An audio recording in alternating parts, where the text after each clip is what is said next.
So today's question is, what do you do when your clients are in unconscious moments?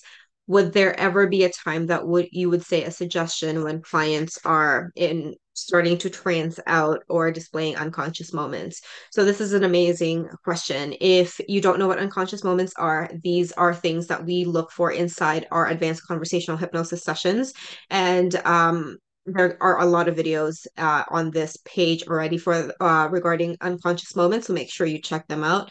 But long story short, in a nutshell, unconscious moments are the subconscious mind in action, a way that the subconscious mind is communicating, and it's through visual or auditory cues that you will hear with your clients in terms of the thoughts, the patterns, and the tone of their voice and their cadence, as well as visual things that you can see with what they're doing in their body, as well as it could be stories, metaphors, spontaneous regressions, any type of things where, like I said, emotions, right? Emotions as well.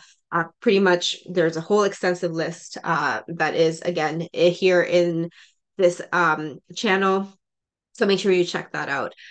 So what happens once you do spot these moments? Once you spot these moments, what you do is you definitely put your client's attention on it, which means you get to ask them questions with regards to whatever the unconscious moment that they are experiencing. If they're experiencing an emotion, ask them about the emotion or emotions they are experiencing and keep them there as long as possible, because when they stay in there, their answers are within that unconscious moment. And so when you get your clients into that state where they're really deep into that unconscious moment, that emotion, for example, they're feeling extreme sadness, and you talk about the sadness and they start to really trance and become very, very internal, they're displaying the emotion. They may be crying, and you can see visibly the sadness that they're experiencing.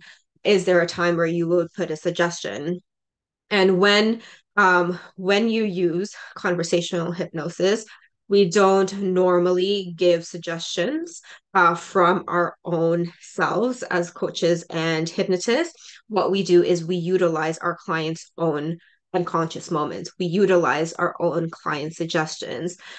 So, for example, if your client is saying, "Yes, I'm sad," and you keep them in that sadness, and they say something along the lines of, "I just need to rest," or something like that, right? And I'm just making this up. And if they say, "I just need to rest," and as a suggestion, what I'm trying to say is that we would use that as a suggestion. So when they're deep in that unconscious moment and they say, "I just need to rest," then we repeat that, repeat and utilize that unconscious moment. Just rest, right? Over and over. And that becomes a suggestion, which really doesn't come from us. It is their self-suggestion that we're just feeding back and looping back.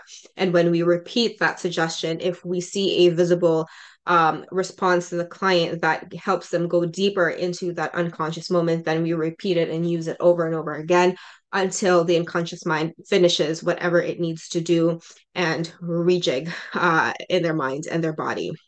So that's the only time when we would use a suggestion, is if it is from the client. And when that's pretty much it. Suggestions are only done when a client gives it to us when they're in that unconscious moment. So I hope that helps. If you have any questions, comments, concerns, let me know. Otherwise, I will see you soon.